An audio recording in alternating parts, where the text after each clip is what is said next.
को मेरे भैया न मारो, इसे मार करके तुम्हें क्या मिलेगा।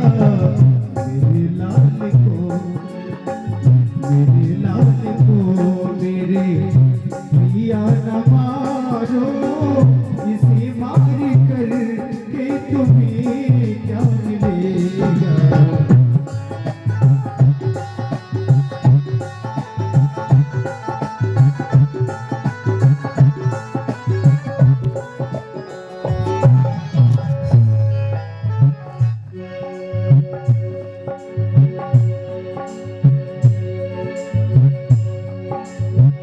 राखी की लाज भैया तूने न राखी, राखी हो गई जल करके राखी।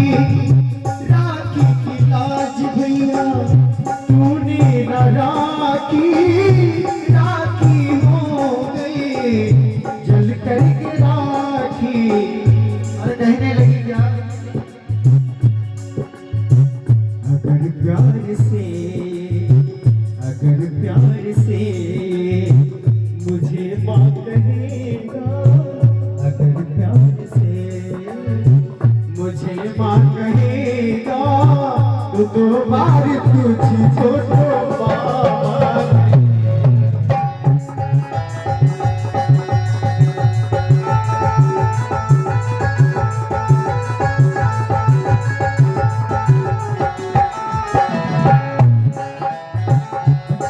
बड़ी प्यारी सी लाइन है, कहा है राखी की लाज भैया तुमने न राखी, राखी हो गई जल करके राखी। राखी की लाज भैया तुमने न राखी, राखी हो गई जल जल के राखी। और अगर प्यार से, अगर प्यार से मुझे माँ कहेगा, तो दो बार तुझको मामा कहेगा।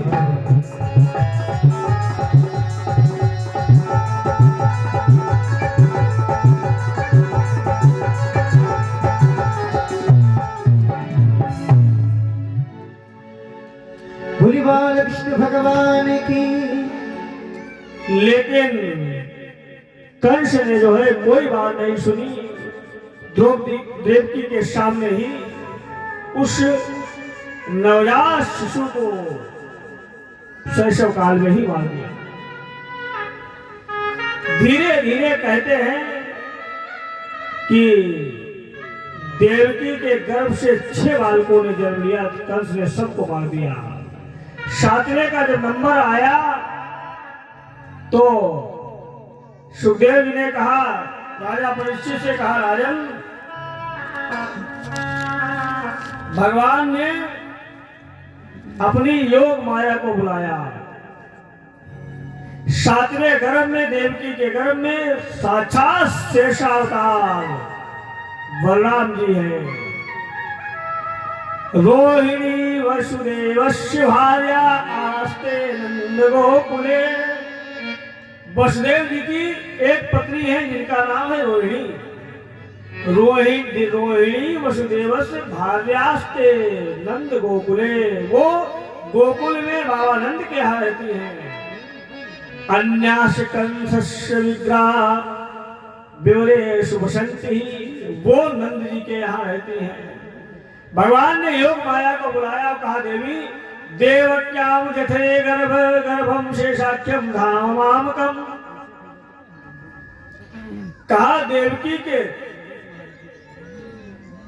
गर्भ में जो बालक है उसको निकाल करके और तुम रोहिणी के गर्भ में प्रवेश कर दो।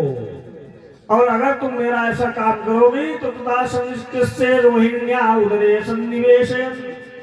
तुम अगर ऐसा मेरा काम करोगी तो मैं तुम्हें ये वरदान देता हूं कि अर्चसन्ति मनुष्यात्वा सर्व कामेश्वरी धूपोपहारवली सर्व काम वरप्रदम। मैं तुम्हें वरदान देता हूं कि आगे चल करके तुम वैष्णवी के नाम से विख्यात हो जाओगी, आदि शक्ति जगत जननी दुर्गा के नाम से जानी जाओगी। योग माया ने देवकी के गर्भ से 7वें गर्भ को निकाल करके योग माया के द्वारा और रोहिणी के गर्भ में प्रविष्ट कर दिया। कंस को यह सूचना दे दी गई कि देवकी का 7वां गर्भ नष्ट हो गया है। वो जान ही नहीं पाया कि देवताओं ने गर्भ की ही चोरी कर ली है। कहा 7वां गर्भ नष्ट हो चुका है। अब 8वें गर्भ की बारी है। अब 8वें गर्भ की बारी देवताओं को तो है ही, लेकिन कंस सबसे ज्यादा व्याकुल है। सदैव ईश्वरजन निवास निवास भूतान नितराम नरेजे भोजेन्द्र गृहे अग्निशिखेव रुद्रा सरस्वती ज्ञान खले यथाशति। देवकी के मुखमंडल को, चूंकि भगवान गर्भ में तो आते नहीं है, देवकी के मुखमंडल को देख करके ऐसा प्रतीत होता है कि उनका मुखमंडल का तेज इतना ज्यादा बढ़ चुका है। सर्व जगत निवास भूतान नितराम नरेजे, तेज बढ़ा हुआ है। देख करके प्रतीत होता है कि अब देवकी ईश्वर पर गर्भ को धारण किए हुए है। अब ये देख करके भोजेन्द्र के अग्निशिखे रुद्रा सरस्वती और कंस जो है वो चिंतित है। उसने क्या किया, देवकी की सिक्योरिटी को और बढ़ा दिया। जेल में पहरेदार और बढ़ा दिए गए। भगवान आने वाले हैं ना। देखो भाई, दुनिया का कोई भी मंत्री मिनिस्टर जब आता है तो उस जिले का जितना भी छोटे से लेकर के डीएम तक अधिकारी है, सब बिल्कुल राइट टाइप हो जाता है। कहां पर आएंगे, हेलीपैड कहां बनाया जाएगा, कहां से निकलेंगे, किस रूट से जाएंगे, सब व्यवस्थाएं हो जाती है। अब ये किसके लिए, एक छोटे से मंत्री पद के लिए। और आज अखिल कोटि ब्रह्मांड नायक परात्पर ब्रह्म परतो कर्तुम भगवान श्री कृष्ण आने वाले हैं। उनकी व्यवस्था के लिए देवता क्या सब बड़े प्रसन्न है। पहले से सभी तैयारियां की गई हैं। देवकी जो है कारागृह में लेटी हुई है, जेल खाने में है, और भगवान जेल खाने में ही प्रकट हो रहे हैं। देवकी को देख करके देवकी अधगुली आंखों से देखती है कि 4 भुजाओं वाले भगवान विष्णु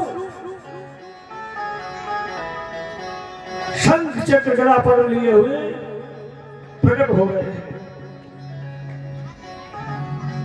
भगवान जैसे ही जेल में प्रकट हुए, समस्त देवी देवता ब्रह्मा जी सब लोग आ गए। सत्य प्रथम सत्य परम सत्यम सत्य योनिम निहितम च सत्य सत्य सत्यमेत सत्य नेत्रम सत्यात्मताम शरणम प्रपन्नः।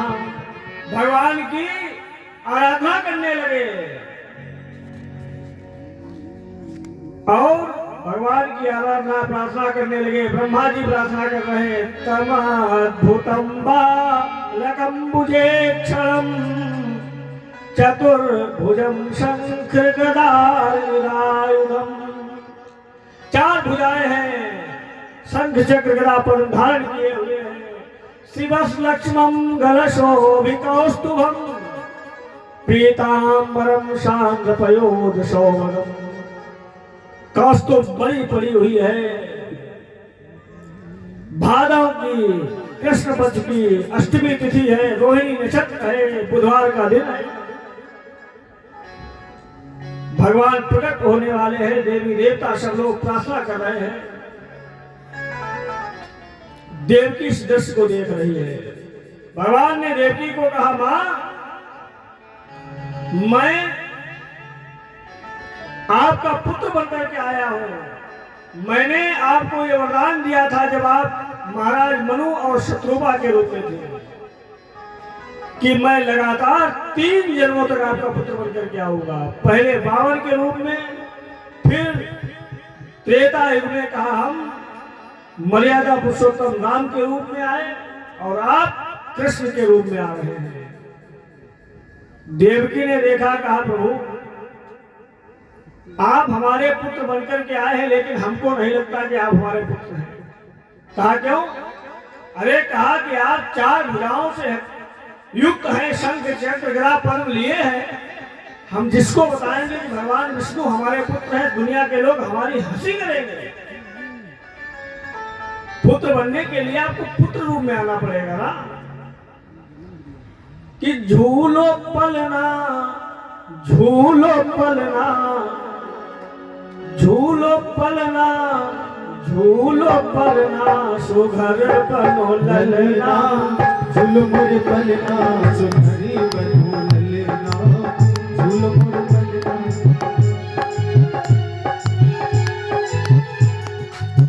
झूलो पलना,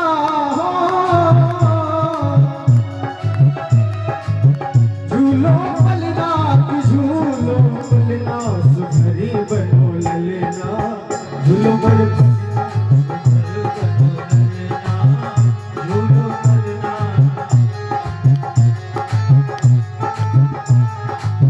हम जानत तुम दुनिया चलावत, हम जानत तुम दुनिया चलावत, हम जानत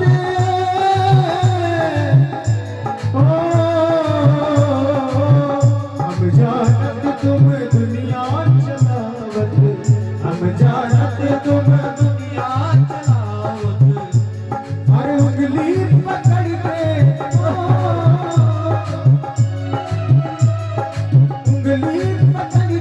पड़ेगा तुम्हें चलना, झुलमुर पलना, झूले पलना।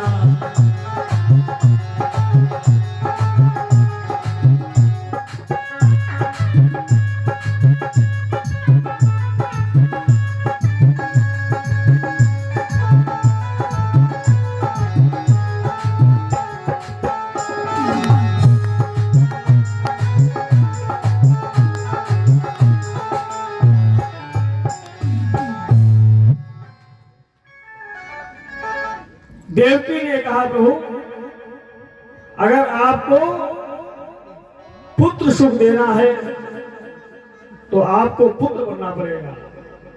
भगवान ने कहा मां मैं आपके यहां पुत्र बनकर के ही आऊंगा, लेकिन पुत्र बनने से पूर्व मैं आपको ये बता दे रहा हूं कि जैसे ही हम जन्म लें वैसे ही हमको रात्रिकालीन बेला में ही यहां से मथुरा पहुंचा देना, मथुरा से गोकुल पहुंचा देना, नंद बाबा के यहां।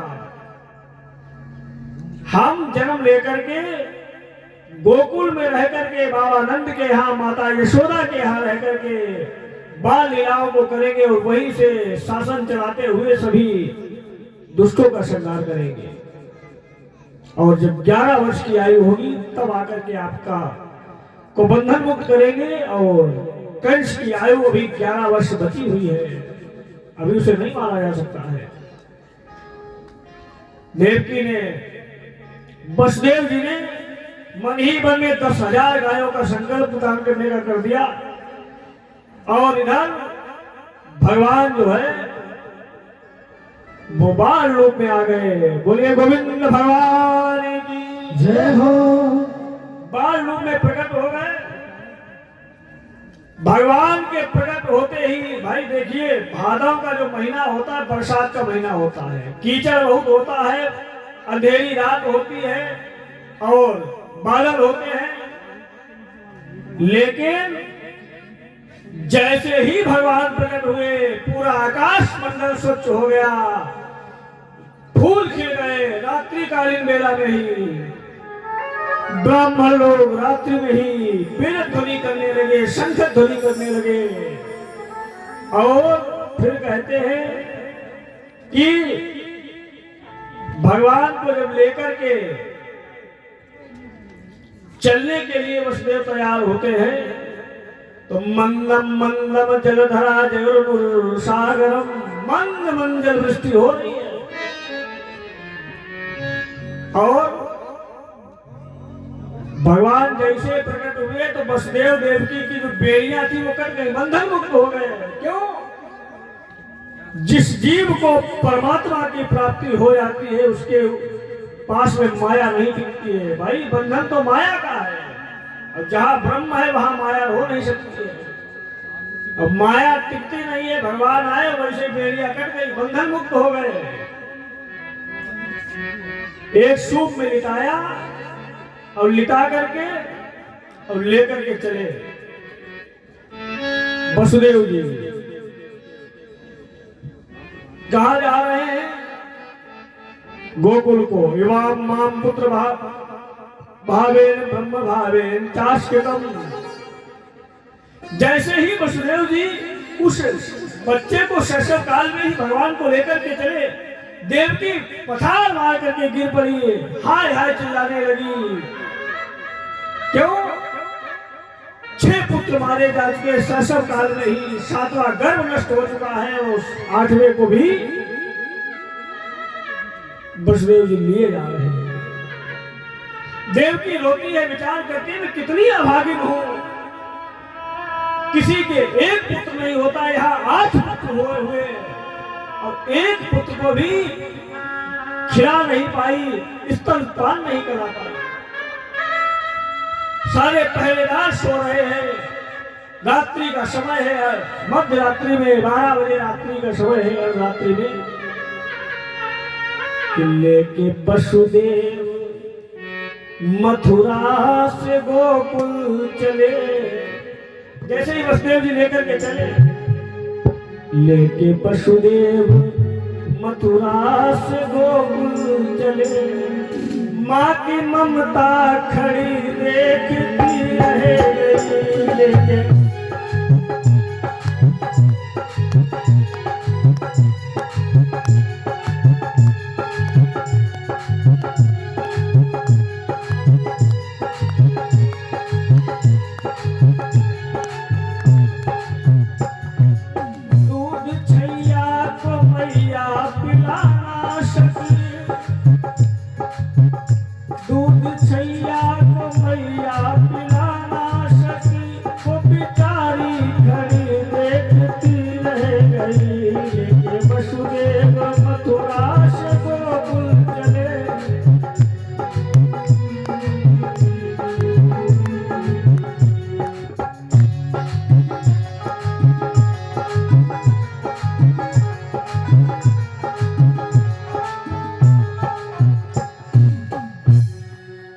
वसुदेव जी भगवान को लेकर के चले, सारे पहरेदार सो रहे हैं और भगवान जो है सूप में लेटे हुए हैं। यमुना महारानी का जल प्रवाहित हो रहा है। जैसे ही वसुदेव जी ने प्रवेश किया, यमुना जी ने सोचा कि मेरा कितना बड़ा सौभाग्य है, जिन चरणों से मां भागीरथी गंगा प्रकट हुई है वो चरण आज हमारे पास में चल करके आए हैं और मैं प्रणाम न करूं। यमुना जी प्रणाम करने के लिए बढ़ने लगी। फिर विचार करती हैं कि अगर मैंने ज्यादा ऊपर, क्योंकि भगवान तो सर के ऊपर टोकरी में रखे, सूप में रखे हुए हैं, और वसुदेव जी मैं प्रणाम करूंगी तो वसुदेव जी डूब जाएंगे, और भगवान के पिताजी हैं डूब गए अगर, तो त्रेता में भगवान को एक ही बार क्यों लाया था समुद्र के ऊपर।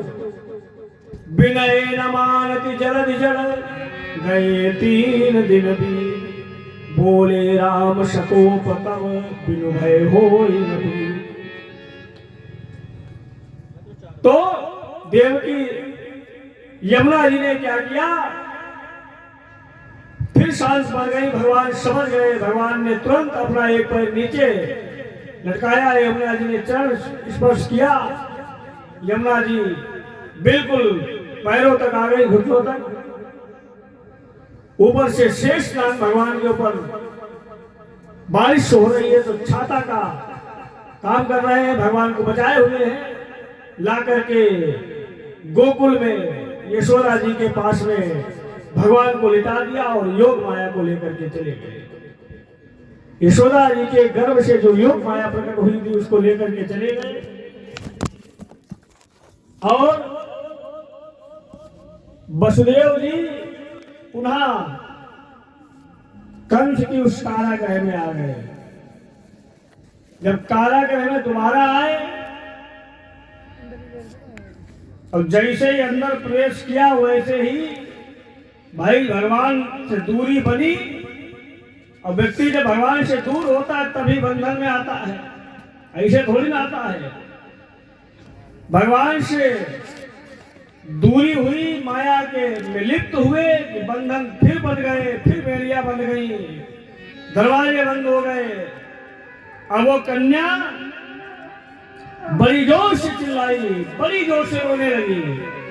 एकदम से सारे पहरेदार जग गए। पहरेदार जग गए।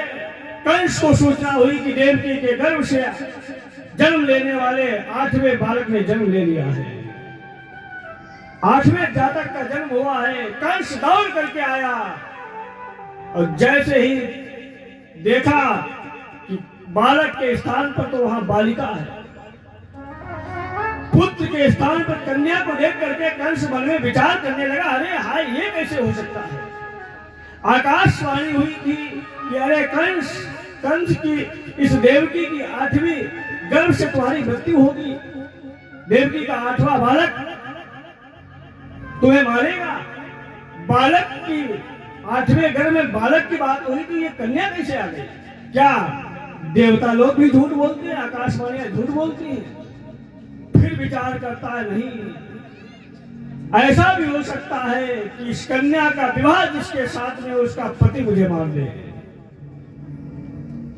पकड़ा, देवकी बहुत रोती चिल्लाती है, मना करती है, लेकिन कंस ने उस कन्या के पैर को पकड़ा हुए एक पत्थर की शिला पर जेल में ही पटकना चाहता है।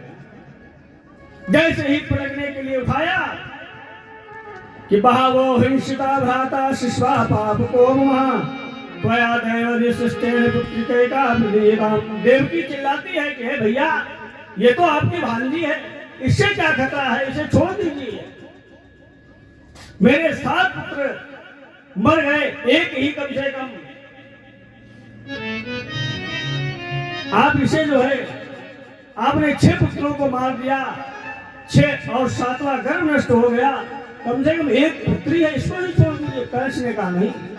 और जैसे ही पटकना चाहा योग माया हाथ से छूट गई, आकाश मंडल में पहुंच गई, अष्टभुजा रूप धारण कर लिया उस योग माया ने। सिंह के वाहन पर सवार होकर के मां भगवती स्वयं अपने रूप में आ गई, अष्टभुजा रूप धारण करके। आकाशवाणी, अरे दुष्ट कंस, तू मुझे क्या मारेगा, तुझे मारने वाले ने गोकुल में जन्म ले लिया है। और जैसे ही उस योग माया ने कंस को बताया कि तू मुझे मारने के लिए सोच रहा है, तेरी मृत्यु ने गोकुल में जन्म ले लिया है। इतना कहकर के योग माया दृश्य हो गई। कंस मूर्छित होकर के गिर पड़ा, देवकी के पैरों पर गिर पड़ा, वसुदेव जी से क्षमा यात्रा करने लगा और उठ करके वहां से अपने सभा को, महल को आ गया।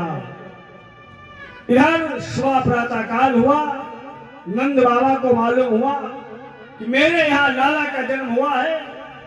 बड़ा ही उत्सव होने लगा, नंद उत्सव मनाया जा रहा है। तो आइए, आप सभी लोग भी बहुत देर से इंतजार कर रहे हैं। बाकी की कथा, अग्रिम कथा जो है कल सुबह कराई जाएगी। भगवान कृष्ण का के जन्मोत्सव का आनंद सभी लोग लेते हैं और फिर उसमें सम्मिलित होते हैं।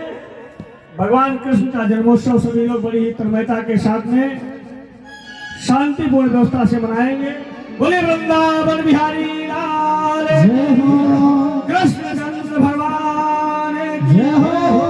हमारे यजमान जी आकर के ठाकुर जी का पूजन करेंगे और हमारे माँ बीणा वाली के वरद हस्त आप लोगों को बधाई की श्रवण कराएंगे।